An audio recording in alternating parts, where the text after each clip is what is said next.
வணக்கம் நண்பர்களே, எல்லாரும் ஜான்சனா விசிஸ் ப்ராக் லெஸ்னர் மேட்சை பார்த்துருப்பீங்கள்ல. எதுக்கு இப்படி? ஏன்னா ப்ராக் லெஸ்னர் விசிஸ் ஜான்சனா எங்களுக்கு தெரிஞ்சிருச்சு இந்த மேட்ச்சில் வந்து ப்ராக் தான் வின் பண்ண போகிறாரு, நீண்ட நாளுக்கு வந்திருக்காங்கன்னு. ஆனால் இந்த அளவுக்கு ஒரு மோசமான தோல்வி ஜான்சனாக்கு எதுக்கு? அவர் என்ன அவ்வளோ வீக்கானவரா அப்படின்னு காட்டுற அளவுக்கு ஏன் டபிள்யூ வந்து இவ்வளவு மோசமாக இந்த மேட்சை நடத்துனாங்க அப்படிங்கிறத பற்றி தான் பார்க்க போகிறோம். சரி வாங்க வீடியோக்குள்ளே போகலாம். அதே மாதிரி ட்ரிபிள் ஹெச் வந்து ஒரு சர்ப்ரைஸ் இருக்குன்னு சொல்லிட்டு ஒரு மோசமான ஒரு விஷயத்த பண்ணிட்டாரு. அதை பற்றியும் பார்க்க போகிறோம். சரி வாங்க வீடியோக்குள்ளே போகலாம். மறக்காமல் ஃபஸ்ட் டைம் சேனலுக்கு வந்துருக்கோங்க, ரெஸ்லிங் கிங்கை சப்ஸ்கிரைப் பண்ணிக்கோங்க. பெல் ஐக்கானை கிளிக் பண்ண மூலமா தினமும் போட ரெஸ்லிங் செய்யலாம், தமிழில் தெரிஞ்சுக்கோங்க. ஆக்சுவலி ப்ராக் லெஸ்னர் டபிள்யூடபிள்யூக்கு வரதுக்கு முக்கியமான காரணம் ஒருத்தர் வந்து ஜான்சனா அப்படிங்கிறது ட்ரிபிள் ஹெச்சே சொல்லியிருந்தார். ஜான்சனா தான் ப்ராக் லெஸ்னர் கூட கடைசியாக ஒரு மேட்ச் விளாடணும்னு ஆசைப்பட்டார். அவர்கிட்ட பேசினா ஒரு கான்ட்ராக்ட் பண்ணி டபிள்யூடபிள்யூக்கு வரேன்னு சொல்லிட்டாருன்னு. ஸோ ஜான்சனாக்கும் ப்ராக் லெஸ்னருக்கும் மேட்ச் நடந்த மாதிரியே ஆயிடுச்சு. அதே நேரத்தில் ப்ராக் லெஸ்னரை டபிள்யூடபிள்யூக்கு கூட்டிகிட்டு வர மாதிரி ஆயிடுச்சு. இந்த ஒரே கல்லில் ரெண்டு வாங்கான்னு சொல்லுவாங்கள்ல, அந்த கோலை டபிள்யூடபிள்யூ வந்து அச்சீவ்மெண்ட் பண்ணிட்டாங்க.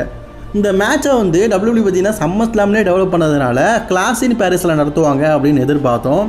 அப்படி எதுவுமே நடத்தலை. அதை ரசல் பிளாஸோடைய ஓப்பனிங் மேட்ச் அப்படின்னு சொல்லிட்டு நடத்துனாங்க. ஓப்பனிங் மேட்ச் எதுக்கு திரும்ப நடத்துனாங்க? ஏஇடபிள்யூடைய ஆலினுடைய மெயின் ஈவெண்ட் மேட்ச் வந்து அங்கே நடந்துக்கிட்டு இருக்குது. இந்த மெயின் ஈவெண்ட்டை மறைக்கணும் அப்படிங்கிறதுக்காக இவங்க கிக் ஆஃப் ஷோவை பெரிய மேட்சாக கன்ஃபார்ம் பண்ணிக்கிறாங்க. ஏன்னா இங்கே மெயின் ஈவெண்ட்டாக நடக்க வேண்டிய மேட்ச் ஸ்டார்டிங் மேட்சாகவே பெரிய மேட்ச் நடக்கும்போது அங்கே மெயின் ஈவெண்ட் மேட்ச் யாரும் பார்க்க மாட்டாங்கல்ல. அப்படி ஒரு புத்திசாலித்தனம். நம்ம வடிவேல் காமெடியில் வர மாதிரி என்ன ஒரு ராஜதந்திரம் அப்படின்னு தானே தோணுது. அதுதான் பண்ணாங்க. ஆக்சுவலி ப்ராக் லெஸ்னர் கிட்டத்தட்ட ஒரு 2 வருஷம் வச்சு ரெஸ்லிங் பண்ணதுக்காக வந்திருக்காரு. அந்த மனுஷனுக்கு வயசாகிடுச்சு, உங்களுக்கு தெரியும்ல. கிட்டத்தட்ட பார்த்தீங்கன்னா அண்டர்டேக்கர் இந்த ஸ்டேஜில் தான் ரிட்டைர்மெண்ட் ஆகிற இது அந்த ஏஜுக்கு வந்துட்டார். ஆனால் நாளுக்கு நாள் அந்த மனுஷன் எப்படி ஆகிட்டு இருக்க தெரியுமா? தன்னை மெருகேற்றி அவருக்குள்ளே இருக்கிற இம்யூனிட்டி பவரை வெளிப்படுத்தி, எப்படி சொல்ல, வயசு ஏற அவருக்கு வயசு இறங்கிட்டே இருக்குது. மிந்தி உள்ள ப்ராக்குக்கும் இப்போ உள்ள ப்ராக்குக்கும் பார்த்தா ஃபிசிக்கலி அந்த அளவுக்கு பாடி டிரான்ஸ்ஃபர்மேஷன் பண்ணியிருக்காரு. மனுஷன் மீட்டாக சாப்பிட்டு ஒர்க் அவுட் பண்ணிக்கிட்டே இருப்பார் போல இருக்குது. அதான் நம்ம தமிழ் சினிமாவில் ஒரு டைலாக் உண்டு. தமிழ் சினிமா இல்லைங்க, தமிழில் ஒரு டைலாக் உண்டு. 1/2 கிலோ மாட்டுக்கறி அப்படியே தின்னுக்கிட்டு பருத்தி வீரன் படத்தில் போகிற மாதிரி அப்படியே 2 தூணு எடுத்துக்கிட்டு அப்படி போ அப்படின்னு ஒரு டைலாக் கொண்டு வரல. அந்த மாதிரி நம்ம ப்ராக் லெஸ்னர் இருக்கார் போல இருக்குது. பார்க்கறதுக்கே உண்மையிலேயே காங்கியன் காளை மாதிரி தான் இருக்கிறாரு. அப்படிப்பட்ட ப்ராக் லெஸ்னர் நீங்கள் ஜான்சனா கூட சண்டை போடும்போது முழுக்க நான் இதில் ஒரு ஒன் சைட் டாமினேஷனை தான் பார்த்தேன். எஸ், உண்மைதாங்க. இந்த மேட்ச் ஆரம்பித்ததுலேருந்து எண்டிங் வரைக்கும் ப்ராக் லெஸ்னர் தான் dominate for the Johnson. Actually நீங்கள் ஒரு நோட் பண்ணிங்களான்னு தெரில, ப்ராக் லெஸ்னர் வந்து வின்ஸ் மெக்மேன் யாரால, அதான் வின்ஸ் மெக்மேன் வந்து ப்ராக் லெஸ்னர் ஃபேஸ் தானே இருக்கும்போது ப்ராக் நல்லா அடி வாங்குற மாதிரி தான் காட்டுவாங்க. ஆனால் இதுவே பார்த்தீங்கன்னா முன்னாடி உள்ள ப்ராக் லெஸ்னர், பழைய ப்ராக் எப்படி தெரியுமா, அடி கொடுக்க விடவே மாட்டாருங்க. அடி வாங்கவே விட மாட்டார், கொடுத்துக்கிட்டே இருப்பார். அப்படிப்பட்ட ஒரு பீஸ்டன் கார்னர். ஆக்சுவலி அவர் மிருகத்தனமாக அடிக்கிறனால தான் பீஸ்ட் அப்படிங்கிற பேரே அவருக்கு வந்தது. அந்த பீஸ்ட் அப்படிங்கிற பேர் மீண்டும் வந்துருச்சு. ஆக்சுவலி இவர் வந்து ஒரு புது ரெஸ்லர்ஸ் கூட சண்டை போட்டு இந்த மாதிரி அடின்னு அடிக்காரு, ஒரு அடி கூட திருப்பி வாங்காமல் அப்படின்னா ஓகே. ஜான்சனா கூட நீர் எத்தனை தடவை விளையாடி இருக்கிறது இந்த ஒரு மேட்ச்சில், அதாவது நீர் வின் பண்ணிவிட்டு போவோம் அதுக்குன்னு சொல்லிட்டு டபிள்யூடபிள்யூ, அதாவது நான் ப்ராக் லெஸ்னர் மேலே குத்தன்னு சொல்லலை, டபிள்யூடபிள்யூ மேலே தான் சொல்கிறேன். 2 பேருமே ஒரு ஆசம் பர்ஃபார்மன்ஸ் பயங்கரமாக பண்ணி அதுலேயும் ப்ராக் லெஸ்னர் சொல்கிறாரு முகத்துலேருந்து ரத்தத்தை வர வைப்பேன் அப்படின்னு. ஒரு மயிலும் வரல.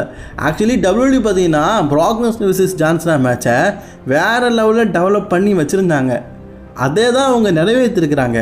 ஆனால் நமக்கு டிசப்பாயின்மெண்ட் ஆனது ஜான்சனா விஷயத்தில். ப்ராக் லெஸ்னரை பவராக காட்டினவங்க எதுக்காக ஜான்சனாவை வீக்காக காத்துறீங்க? அந்த ஆள் 1 வருஷம் டபிள்யூடபிள்யூ உங்களுக்காக கான்ட்ராக்ட் கொடுத்தாரு, அவர் அன்டிஸ்பியூட்டட் சாம்பியன் ஆக்குறீங்க, நல்ல ஸ்டோரிலாம் கொண்டு போகிறீங்க. பட் அந்த ப்ராக் ஸ்டோரி லைன் மட்டும் ஏன் இப்படி காட்டுறீங்க அப்படின்னு தான் தெரில. கிட்டத்தட்ட அந்த மனுஷன் கடைசியில் பார்த்தீங்கன்னா ஆட்டிடியூட் ஏஏ போட்டு வின் பண்ணலாம் பார்த்தா அப்பவும் கிக் அவுட் பண்ணிட்டாரு. ப்ராக் லெஸ்னர் தொடர்ந்து எஃப்ஐ போடுறாரு. ஜான்சனாவை பார்க்கறதுக்கே பரிதாபமாக இருக்குது.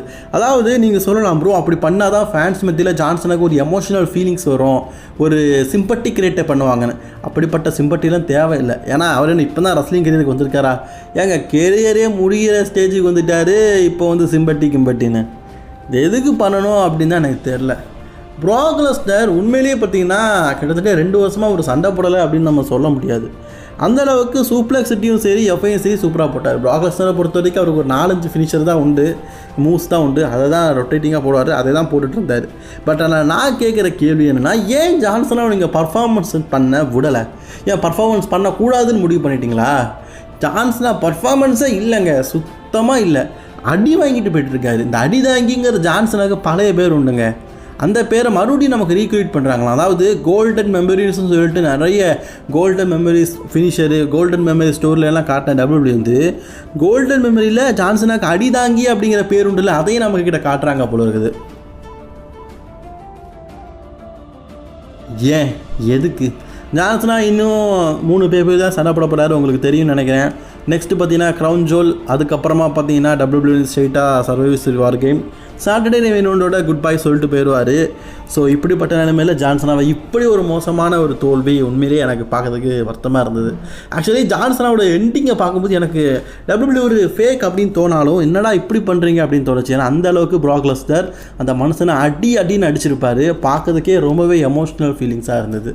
அண்ட் ஜான்சனா போகும்போது கூட பார்த்தீங்கன்னா ரசிகர்கள் அப்படி பார்த்து தான் போனார். எனிவோ நிறைய சில்ட்ரன்ஸ் ஃபேன்ஸ், சின்ன ரசிகர்கள், குழந்தை ரசிகர்கள்லாம் ஜான்சனாவை பார்த்து அந்தளவுக்கு இன்றைக்கி எமோஷ்னல் ஃபீலிங்ஸில் அழுகிற மாதிரி காட்டியிருப்பாங்க. அது நல்லா இருந்தது. பட் ஆனால் நான் சொல்ல வேண்டிய ஒரே ஒரு விஷயம், எதுக்காக நீங்கள் வந்து ஜான்சனாவை இப்படி அண்டர்ரைட் பண்ணிங்கன்னு தான். நெவர் சீன் 17 தெரியாமையே ஆக்கிட்டீங்களாப்பா.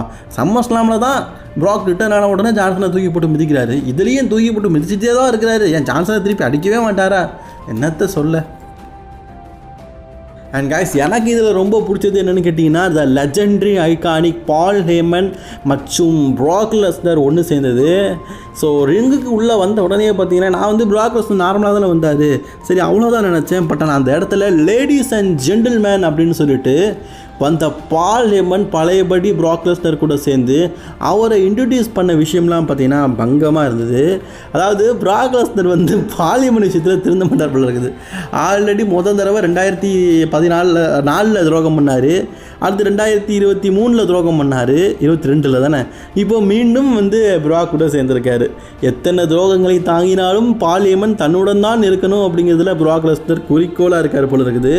பிராக் லெஸ்னர் பால் ஹேமன் காம்பினேஷன் மீண்டும் ஒன்று சேர்ந்துருக்குது. ஆக்சுவலி எனக்கு இன்றைக்கி பிடிச்சதுலேயே அந்த பால் ஹேமன் பிராக் லெஸ்னர் காம்பினேஷனை மீண்டும் ரீக்ரியேட் பண்ணி நம்ம கண்ணு முன்னாடி காட்டினாங்கல்ல, அந்த விஷயம் தான் எனக்கு ஆக்சுவலி பார்த்திங்கன்னா ரொம்பவே ஓப்பனாக சொல்கிறேன், ஓப்பனாக பிடிச்சிருந்தது. மற்றபடி எதுவுமே பிடிக்கலான்னு கேட்டிங்கன்னா, மற்றபடி நடந்ததெல்லாம் அந்தளவுக்கு வேறு லெவல் அப்படின்னு சொல்ல முடியலையே. ஏன்னா ட்ரிபிள் ஹெச் வந்து ஒரு விஷயம் சொன்னார், இந்த ரசல் பிளாஸால் நீங்கள் வந்து எதிர்பார்க்காதது ஒன்று எதிர்பார்க்கலாம் அப்படின்னு. நாமளும் என்ன நினச்சோம், ராக் வர போகிறாரு, மெயின் ஒன்று ட்விஸ்ட் இருக்குதுன்னு வச்சானுங்க பாருங்கள். ட்விஸ்ட்டு வாயிலேயே விபூதி அடிச்சு விட்டானுங்கனுங்க. ஏன்னா அந்த ட்விஸ்ட் என்ன தெரியுமா, ஸ்டெஃப்னி மெக்மேனை வந்து நாங்கள் ஹால் ஆஃப் ஃபேம் ஆக்குறது.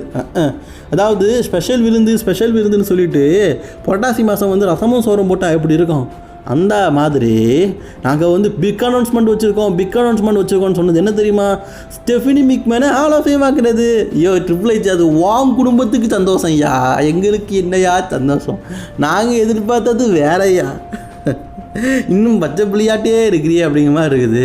ட்ரிபிள் ஹெச் பார்த்திங்கன்னா இன்றைக்கி புது இன்ட்ரோலாம் போட்டார், அதாவது புது இன்ட்ரோ போட்டார், எல்லாமே பண்ணார். அப்போ எனக்கு ஒரு வடிவேலு காமெடி தாங்க இந்த ரசல் பிளாஸா முடியும் போது தோணுச்சு. அதாவது போர்டெல்லாம் புதுசாக மாற்ற தீட்டூவில் மாற்ற மாட்டிக்கிறியா அப்படிங்கிற மாதிரி தான் இருந்தது. அப்படி தான் பிராக் லெஸ்னர் ஜான்சனா மேட்சை முடிச்சு விட்டானுங்க, சோலி பண்ணி விட்டானுங்க. ஸோ என்னை பொறுத்த வரைக்கும் இது ஒரு மிகப்பெரிய டிசப்பாயின்மெண்ட் மேட்ச் தான். எனிஒன் பிராக் லெஸ்னர் ஃபேன்ஸ் பிராக் லெஸ்னர் பழையபடி தலைமை கெத்தாங்கிட்டாயா அப்படின்னு சொல்லிட்டு சந்தோஷப்படுவீங்க. பட் ஆனால் காமன் ஆடியன்ஸாக நான் சொல்கிறேன், இது பிராக் லெஸ்னருக்கு தேவையில்லை, இது ஓவர் ரேட்டடு. ஏன்னா அவர் வந்து வேற ஒரு ரெஸ்லர் கூட இப்படி ஒரு டாமினேட்டராக பண்ணால் ஓகே, இது ஜான்சனோடைய ஃபைனல் கெரியருங்க.